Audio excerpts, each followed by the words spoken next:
शायद कांग्रेस आलाकमान ने तय कर लिया है कि अब जादू को शो नहीं चाहिए। जी हां, जादूगर कहलाने वाले अपने आप को खास करके राजस्थान के विधानसभा जैसे सदन में ये कहने वाले कि मुझसे बड़ा जादूगर इस देश में कौन है, नाम है अशोक गहलोत। उनका शो एक दिन पहले यानी कांग्रेस की एक बड़ी बैठक में फ्लॉप शो साबित हुआ। सोनिया गांधी ने यह कहते हुए शांति धारीवाल के नाम पे आपत्ति जताई कि ये वही व्यक्ति है ना।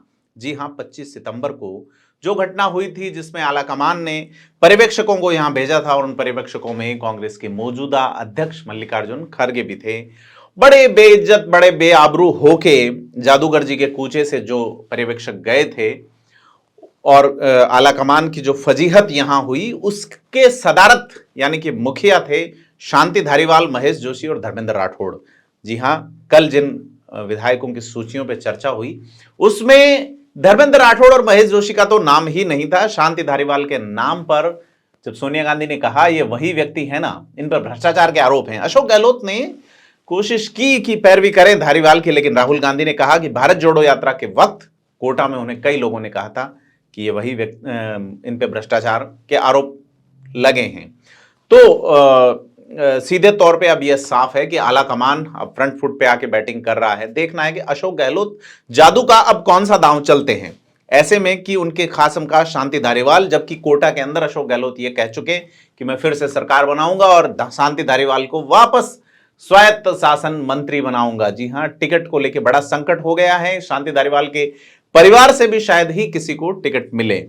तो बगावतों वाले मामले में जब 25 सितंबर वालों के खिलाफ कांग्रेस बगावत करने वालों के खिलाफ एक बड़ा रुख अपना चुकी है, तो मानेसर वालों के खिलाफ क्या करेगी, जिनमें दीपेंद्र सिंह शेखावत थे। हेमाराम चौधरी चुनाव लड़ने से मना कर चुके हैं, जिसमें खुशवीर सिंह जोजावर थे।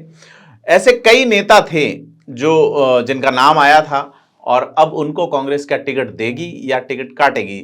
निर्दलीय विधायकों को लेकर भी, निर्दलीय में खुशवीर सिंह जोजावर है, उस समय कांग्रेस से नहीं थे।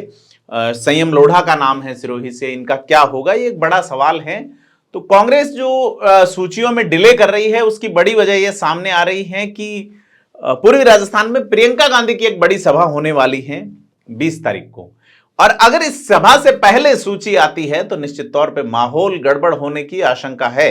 तो कांग्रेस पहले प्रियंका गांधी की सभा करवाएगी और उसके बाद सूची निकालेगी। जी हां, लिस्ट निकालेगी। तो कांग्रेस के भीतर का ये जो अंतर्द्वंद डर के रूप में सामने आ रहा है और कांग्रेस का जो अंदाज है वो बाहरी द्वंद के रूप में जब सामने आएगा, क्योंकि अशोक गहलोत के खासम खास क्लोजेस्ट बताए जाने वाले धर्मेंद्र राठौड़, महेश जोशी को जो जवाब मिला है, शांति धारीवाल को जो जवाब मिला है, उनका वो क्या प्रत्युत्तर देते हैं, क्योंकि आलाकमान की ओर से यह फुल स्टॉप है सीधे तौर पे कि आप राजनीति, संगठन की राजनीति अगर कर रहे हैं तो निजी बगावत का कोई मार्ग नहीं रह जाता। साथ ही सीपी जोशी का क्या होगा। सीपी जोशी विधानसभा अध्यक्ष हैं और उन्होंने वो इस्तीफे स्वीकार किए थे, फोटोकॉपी पे दिए हुए, बाद में हाईकोर्ट में अलग तरह के जवाब दिए गए। तो राजस्थान की जनता के साथ एक अलग तरह का माहौल बना था, किस तरह की जवाब सदन में आए और किस तरह के जवाब कोर्ट में दिए गए, लेकिन जवाब देते नहीं बना कांग्रेस आलाकमान की बैठक में। मुख्यमंत्री अशोक गहलोत अपने तमाम खासम खास विधायकों को टिकट दिलाना चाहते हैं। वो सचिन पायलट पे हमलावर हैं, लेकिन सचिन जो कि फ्रंट फुट पे खेलते थे, अब धीमे खेलते हुए उन्होंने अपना एक अलग स्टैंड लिए रखा और आलाकमान तक अपनी बात पहुंचाने में सफल रहे। माना यह जा रहा है कि सर्वे में जो नाम थे वो उस लिस्ट में नहीं थे। राहुल गांधी ने कहा सिंगल पैनल नाम कैसे आ सकते हैं जबकि विकल्प मांगे गए थे। तो विकल्प मांगे जाने का सीधा सा एक कारण है कि राहुल गांधी और उनकी टीम टिकट काटना चाहती हैं। जी हां, मौजूदा विधायकों में से करीब 50 के, अगर 50 लोगों को टिकट कटते हैं तो कांग्रेस की स्थिति बड़ी अलग तरह की होने वाली है। तो लगता यह है कि अब राजस्थान की जो कांग्रेस है वो कई हिस्सों में, कई फिरकों में बंट रही है।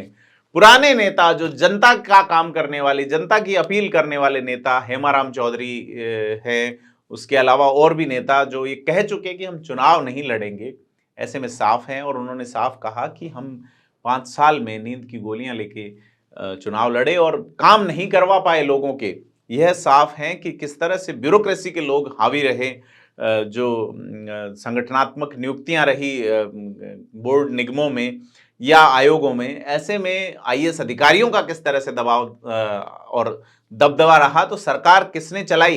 इंस्पेक्टर राज को खत्म करने की बात राहुल गांधी हमेशा कहते हैं, लेकिन अशोक गहलोत के शासन में यह नजर नहीं आया। साथ ही नजर ऐसा आया कि आप जो योजनाएं लेके आए उसमें बुजुर्ग विकलांग लोग घंटों तक लाइनों में खड़े रहे। राजस्थान का नागरिक होना एक आवश्यक नहीं था उस योजना को प्राप्त करने के लिए, भले ही वो बिजली दरों में छूट की रही हो, भले ही पेंशन की रही हो। आपको उस दरबार में आके ढोक लगानी थी एक गुलाबी कंपनी द्वारा, गुलाबी डिजाइन वाली कंपनी जो डिजाइन बॉक्स उसके द्वारा बनाया गया एक सेटअप था, और उसमें गरीब आम आदमी दोपहर धूप तपती मई जून के उन कैंपों में जाता है और रजिस्ट्रेशन के लिए घंटों कतारें लगाता है।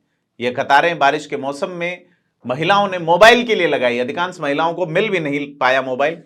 तो डेमोक्रेटिक सेटअप में लोक कल्याणकारी राज्य की जो संकल्पना है भारतीय संविधान में, ऐसे में क्या याचक की मुद्रा में नागरिक खड़े होंगे और मुख्यमंत्री या सरकार में बैठे लोग ब्यूरोक्रेट्स क्या दाता की मुद्रा में खड़े रहेंगे। यह परंपरा राजतंत्र या जो तानाशाही है उसकी याद दिलाती है कि किस तरह से एक बड़ा गैप था।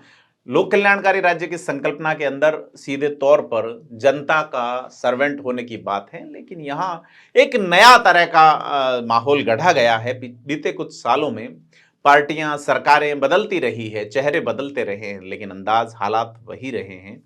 हालांकि इससे पहले जब मुख्यमंत्री निःशुल्क दवा योजना आई थी तो उस समय राजस्थान का नागरिक होना पर्याप्त था।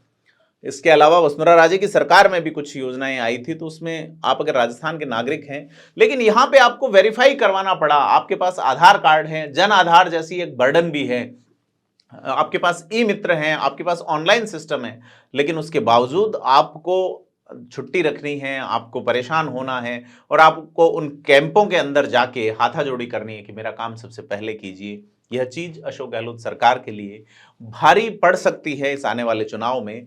और इसी तरह का जो अंदाज है कि लोगों को फोटोकॉपियां लेकर चक्कर कटवाने वाली बात कहते हुए ही जो है वो पिछली सरकार बदली थी कि पिछली सरकार ने ये किया, तो यहां भी लगभग ऐसा ही कुछ हुआ। और अब जो है डेमोक्रेसी में एक वक्त आता है जब जनता जवाब देती है, और जनता से पहले आपका संगठन जवाब दे रहा है कि किस तरह से देखा जा रहा है। तो लगता यह है कि अभी जो सूची है वो कांग्रेस इसीलिए जारी नहीं कर रही है कि डर है, हार जाने का डर इतर है, विरोध का डर सबसे बड़ा है। विरोध जिसको राहुल गांधी जरूर ये कहते हैं कि हमें विरोध से फर्क नहीं पड़ता, विरोध डेमोक्रेसी का आधार है, और अगर पार्टी में भी विरोध है तो आंतरिक डेमोक्रेसी है। लेकिन इस आंतरिक डेमोक्रेसी को अगर देखा जाए हकीकत के धरातल पे तो वो अलग नजर आती है। राहुल गांधी ने सीडब्ल्यूसी की मीटिंग, सीईसी की मीटिंग छोड़ के प्रेस कॉन्फ्रेंस की और यह आरोप लगाए कि अडानी को प्रधानमंत्री नरेंद्र मोदी बचा रहे हैं। आपको जान के हैरत होगी कि इसी साल में राजस्थान के मुख्यमंत्री अशोक गहलोत ने अडानी को गौतम भाई कहते हुए संबोधित किया, अपने बेटे वैभव गहलोत को उनके सामने प्रेजेंट किया और सीधे तौर पे राजस्थान में सोलर और कई प्रोजेक्ट्स पे साइन किए। उन्होंने कहा 2 हॉस्पिटल बनेंगे, वो होगा, ये होगा। सरकारी सिस्टम में समझ में आता है कि आपको समय लगेगा, लेकिन अभी तक जमीन कहाँ होगी, कहाँ अस्पताल बनेंगे, ये सब हवा में है। लेकिन कल एक पत्रकार ने पूछा भी कि आप अगर अडानी पे आरोप लगाते हैं तो आपकी सरकारों के वक्त में भी ये हुए हैं, लेकिन राहुल गांधी का जो जवाब था वो अपनी सरकारों को बचाने वाला रहा निश्चित तौर पे। तो जनता जो है वो इसका जवाब जो है वो क्या देगी, यह चुनाव बताएगा। लेकिन चीजें जो है वो अभी स्टैंड बाय मोड में है, क्योंकि आचार संहिता लगी हुई है, और इस आचार संहिता के दौर में कांग्रेस के जो लोग हैं वो बड़े छटपटाहट पे हैं, सूची में किसका नाम आएगा, किसका कटेगा। राहुल गांधी ने यह भी कह दिया है कि बेटे बेटियों को टिकट देने वाली बात अब नहीं देखी जाएगी। ऐसे में यह भी साफ है कि इस राजस्थान के विधानसभा चुनाव में वैभव गहलोत जो है वो प्रत्याशी नहीं होंगे। तो अगर बेटे बेटियों वाला फॉर्मूला लागू होता है तो शांति धारीवाल जो है वो निश्चित तौर पे नजर नहीं आएंगे, उनके परिवार के सदस्यों को टिकट देने की बात थी। अब जो सूची आने वाली है, कहा जा रहा है 20 अक्टूबर को सूची आएगी, प्रियंका गांधी की सभा के बाद आएगी, ताकि कोई रोड़ा रप्पा हंगामा नहीं हो।